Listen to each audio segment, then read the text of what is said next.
16 avril, 2 Rois chapitre 10, chapitre 11, chapitre 12. Il y avait dans Samarie 70 fils d'Akab. Jéhu écrivit des lettres qu'il envoya à Samarie au chef de Jisraël, aux anciens et aux gouverneurs des enfants d'Akab. Il y était dit: Maintenant, quand cette lettre vous sera parvenue, puisque vous avez avec vous les fils de votre maître, avec vous les chars et les chevaux, une ville forte et les armes, voyez lequel des fils de votre maître est le meilleur et convient le mieux, mettez-le sur le trône de son père et combattez pour la maison de votre maître. Ils eurent une très grande peur et ils dirent: Voici 2 rois n'ont pu lui résister. Comment résisterions-nous? Et le chef de la maison, le chef de la ville, les anciens et les gouverneurs des enfants envoyèrent dire à Jéhu: Nous sommes tes serviteurs et nous ferons tout ce que tu nous diras. Nous n'établirons personne roi, fais ce qui te semble bon. Jéhu leur écrivit une seconde lettre où il était dit: Si vous êtes à moi et si vous obéissez à ma voix, prenez les têtes de ces hommes, fils de votre maître, et venez auprès de moi demain à 7 heures à Jisraël. Or, les 70 fils du roi étaient chez les grands de la ville qui les élevaient. Quand la lettre leur fut parvenue, ils prirent les fils du roi et ils égorgèrent ces 70 hommes, puis ils mirent leurs têtes dans des corbeilles et les envoyèrent à Jéhu à Jisraël. Le messager vint l'informer en disant: Ils ont apporté les têtes des fils du roi. Et il dit: Mettez-les en 2 tas à l'entrée de la porte jusqu'au matin. Le matin, il sortit et se présentant à tout le peuple, il dit: Vous êtes justes. Voici moi, j'ai conspiré contre mon maître et je l'ai tué. Mais qui a frappé tout ceci? Sachez donc qu'il ne tombera rien à terre de la parole de l'Éternel, de la parole que l'Éternel a prononcée contre la maison d'Akab. L'Éternel accomplit ce qu'il a déclaré par son serviteur Élie. Et Jéhu frappa tous ceux qui restaient de la maison d'Akab à Jisraël, tous ses grands, ses familiers, ses ministres, sans en laisser échapper un seul. Puis il se leva et partit pour aller à Samarie. Arrivé à une maison de réunion des bergers sur le chemin, Jéhu trouva les frères d'Akazia, roi de Juda, et il dit: Qui êtes-vous? Ils répondirent: Nous sommes les frères d'Akazia et nous descendons pour saluer les fils du roi et les fils de la reine. Jéhu dit: Saisissez-les vivants. Et ils les saisirent vivants et les égorgèrent au nombre de 42 à la citerne de la maison de réunion. Jéhu n'en laissa échapper aucun. Étant parti de là, il rencontra Jonadab, fils de Rikab, qui venait au-devant de lui. Il le salua et lui dit: Ton cœur est-il sincère comme mon cœur l'est envers le tien? Et Jonadab répondit: Il l'est. S'il l'est, répliqua Jéhu, donne-moi ta main. Jonadab lui donna la main, et Jéhu le fit monter auprès de lui dans son char et dit: Viens avec moi, et tu verras mon zèle pour l'Éternel. Il l'emmena ainsi dans son char. Lorsque Jéhu fut arrivé à Samarie, il frappa tous ceux qui restaient d'Akab à Samarie, et il les détruisit entièrement, selon la parole que l'Éternel avait dite à Élie. Puis il assembla tout le peuple et leur dit: Akab a peu servi Baal, Jéhu le servira beaucoup. Maintenant, convoquez auprès de moi tous les prophètes de Baal, tous ses serviteurs et tous ses prêtres, sans qu'il en manque un seul, car je veux offrir un grand sacrifice à Baal. Quiconque manquera ne vivra pas. Jéhu agissait avec ruse pour faire périr les serviteurs de Baal. Il dit: publiez une fête en l'honneur de Baal, et ils la publièrent. Il envoya des messagers dans tout Israël, et tous les serviteurs de Baal arrivèrent. Il n'en eut pas un qui ne vint. Ils entrèrent dans la maison de Baal, et la maison de Baal fut remplie d'un bout à l'autre. Jéhu dit à celui qui avait la garde du vestiaire: sors des vêtements pour tous les serviteurs de Baal. Et cet homme sortit des vêtements pour eux. Alors Jéhu vint à la maison de Baal avec Jonadab, fils de Récab, et il dit aux serviteurs de Baal: cherchez et regardez, afin qu'il n'y ait pas ici des serviteurs de l'Éternel, mais qu'il y ait seulement des serviteurs de Baal. Et ils entrèrent pour offrir des sacrifices et des holocaustes. Jéhu avait placé dehors 80 hommes en leur disant: celui qui laissera échapper quelqu'un des hommes que je remets entre vos mains, sa vie répondra de la sienne. Lorsqu'on eut achevé d'offrir les holocaustes, Jéhu dit aux coureurs et aux officiers: entrez, frappez-les, que pas un ne sorte. Et ils les frappèrent du tranchant de l'épée. Les coureurs et les officiers les jetèrent là, et ils allèrent jusqu'à la ville de la maison de Baal. Ils tirèrent dehors les statues de la maison de Baal et les brûlèrent. Ils renversèrent la statue de Baal, ils renversèrent aussi la maison de Baal, et ils en firent un cloaque qui a subsisté jusqu'à ce jour. Jéhu extermina Baal du milieu d'Israël, mais il ne se détourna point des péchés de Jéroboam, fils de Nébat, qui avait fait pécher Israël. Il n'abandonna point les veaux d'or qui étaient à Béthel et à Dan.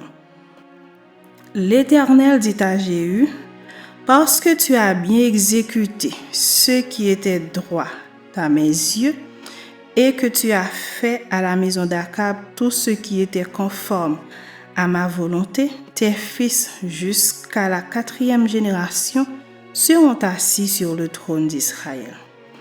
Toutefois, Jéhu ne prit point garde à marcher de tout son cœur dans la loi de l'Éternel, le Dieu d'Israël. Il ne se détourna point des péchés que Jéroboam avait fait commettre à Israël. Dans ce temps-là, l'Éternel commença à entamer le territoire d'Israël, et Hazaël les bâtit sur toute la frontière d'Israël. Depuis le Jourdain vers le soleil levant, il bâtit tout le pays de Galaad, les Gadites, les Rubénites et les Manassites depuis Aroïère sur le torrent de l'Arnon jusqu'à Galaad et à Bazan. Le reste des actions de Jéhu, tout ce qu'il a fait et tous ses exploits, cela n'est-il pas écrit dans le livre des chroniques des rois d'Israël? Jéhu se coucha avec ses pères et on l'enterra à Samarie, et Joachaz son fils régna à sa place. Jéhu avait régné 28 ans sur Israël à Samarie. Chapitre 11. Athalie, mère d'Akazia, voyant que son fils était mort, se leva et fit périr toute la race royale. Mais Josheba, fils du roi Joram, sœur d'Akazia, prit Joas, fils d'Akazia, et l'enleva du milieu des fils du roi quand on les fit mourir. Elle le mit avec sa nourrice dans la chambre des lits. Il fut ainsi dérobé au regard d'Athalie et ne fut point mis à mort. Il resta 6 ans caché avec Josheba dans la maison de l'Éternel. Et c'était Athalie qui régnait dans le pays. La 7e année, Jéhoiada envoya chercher les chefs de centaines des Kérésiens et des coureurs. Il les fit venir auprès de lui dans la maison de l'Éternel. Il traita alliance avec eux et les fit jurer dans la maison de l'Éternel, et il leur montra le fils du roi. Puis il leur donna ses ordres en disant, « Voici ce que vous ferez. Parmi ceux de vous qui entrent en service le jour du sabbat, un tiers doit monter la garde à la maison du roi, un tiers à la porte dessus et un tiers à la porte derrière les coureurs. Vous veillerez à la garde de la maison de manière à en empêcher l'entrée. Vos deux autres divisions, tous ceux qui sortent de service le jour du sabbat, feront la garde de la maison de l'Éternel auprès du roi.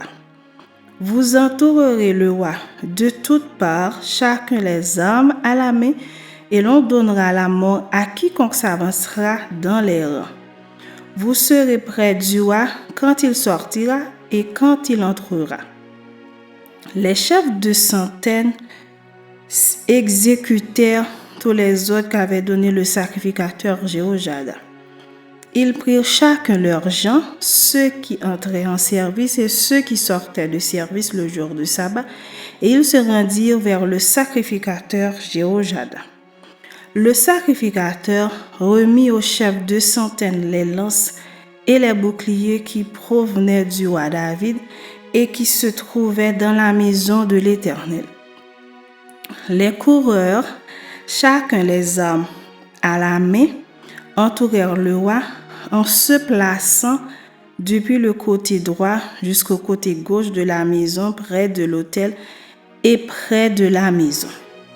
Le sacrificateur fit avancer le fils du roi et il mit sur lui le diadème et le témoignage. Ils l'établirent au roi, éloignirent et frappant des mains, ils dirent « Vive le roi !» Athalie entendit le bruit des coureurs et du peuple, et elle vint vers le peuple à la maison de l'Éternel. Elle regarda, et voici le roi se tenait sur l'estrade selon l'usage. Les chefs et les trompettes étaient près du roi. Tout le peuple du pays était dans la joie, et l'on sonnait des trompettes. Athalie déchira ses vêtements et cria « Conspiration! Conspiration !» Alors le sacrificateur Jéhojada donna cet ordre au chef de centaines qui était à la tête de l'armée.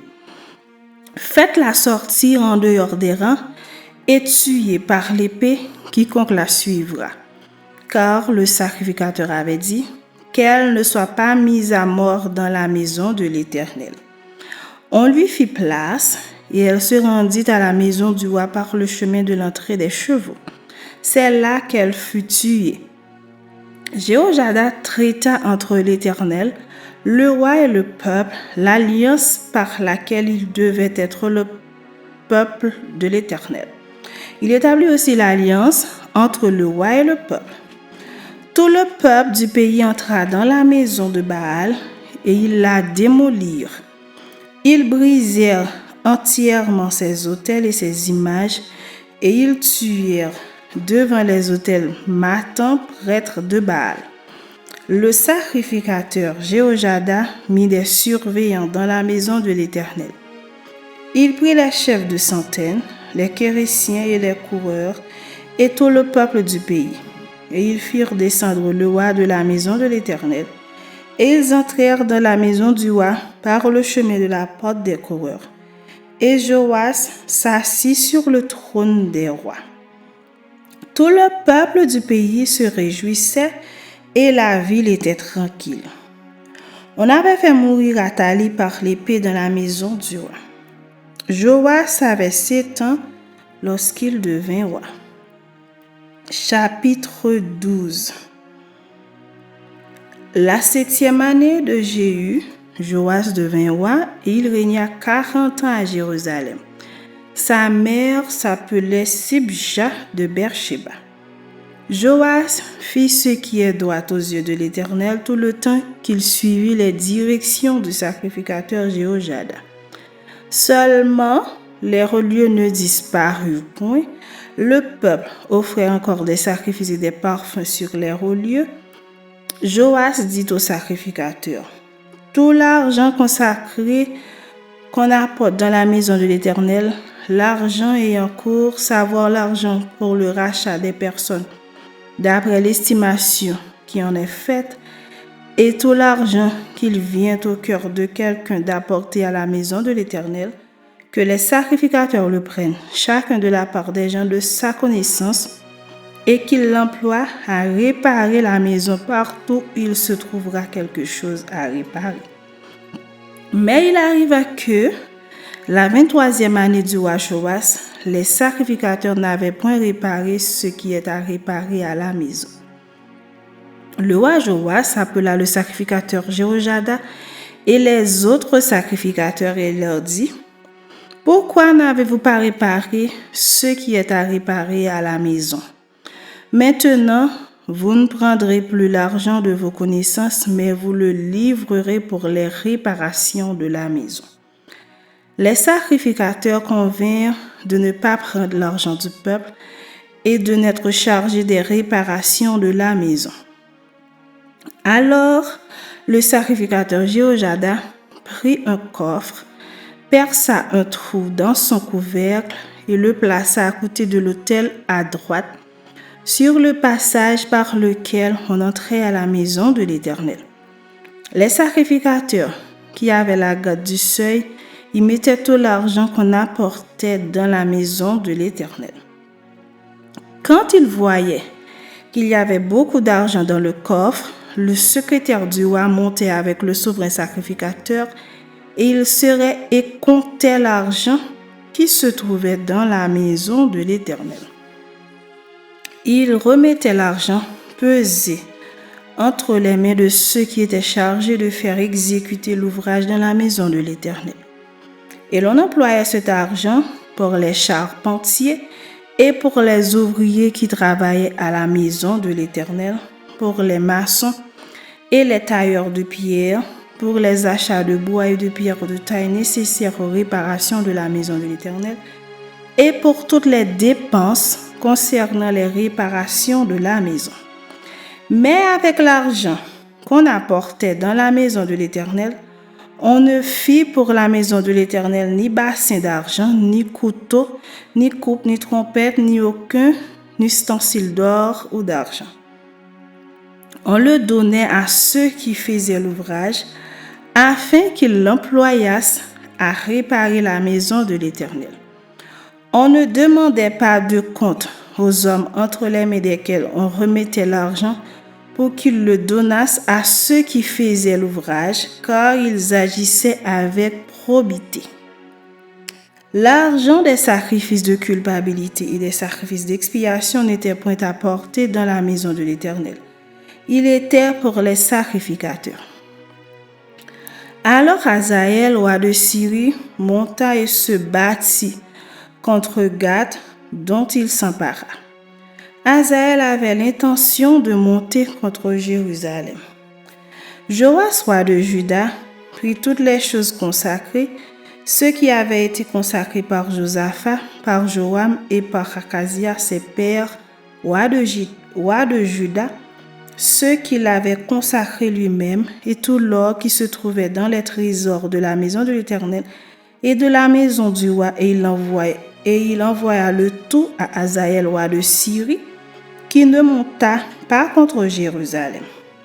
Le reste des actions de Joas et tout ce qu'il a fait, cela n'est-il pas écrit dans le livre des chroniques des rois de Juda? Ses serviteurs se soulevèrent et formèrent une conspiration. Ils frappèrent Joas dans la maison de Mio, qui est à la descente de Sia. Josachar, fils de Chiméat, et Josabad, fils de Shomer, ses serviteurs le frappèrent et il mourut. On l'enterra avec ses pères dans la ville de David, et Amathia son fils régna à sa place.